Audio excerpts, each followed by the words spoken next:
ترتاحوا اكتر. مش لو فستان اول لابسه والكلام ده وتاني لابسه اكتر من اكتر. يعني ده ما اتلبست الا لبسه اسماء ومرات اخويا كانت لبسته شويه في البيت كده لما عملنا فيديو، فاكراه؟ كانت لبسته وانا كنت لبسته، مفيش حد غيرنا لبسه يعني.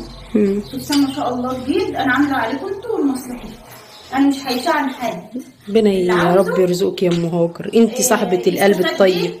الفستان جديد مش هتخسري اي حاجه يعني، وصباح على الله يا حبيبتي، ربنا يكمل لك فرحتك على خير، وما تشوفيش اي حاجه وحشه ابدا في حياتك يا رب، واللي تتجوز ربنا يكمل لها ويكون جواز في السعد والهنا ليها يا رب، اللهم امين. نعم. بعد الذكرى بقى حقيقيه. تعالي هاجر اقفلي ولبسيه معايا. ماشي. يلا يا سو.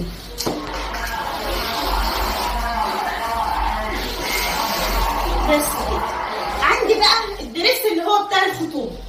انا مش لبست نهائي بقى. لسه تعملي بايه؟ دي لحد بقى اللي هو خلاص كده ما الدرس بتاع الخطوبه انا هو عندك في الكيس احنا جايبينه.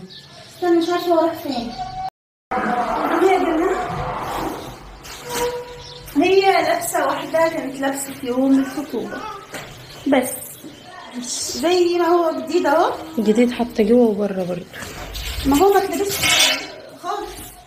هو بس الساعه اللي كنت لابساها كان في البيت كمان. وكان في البيت مش بره.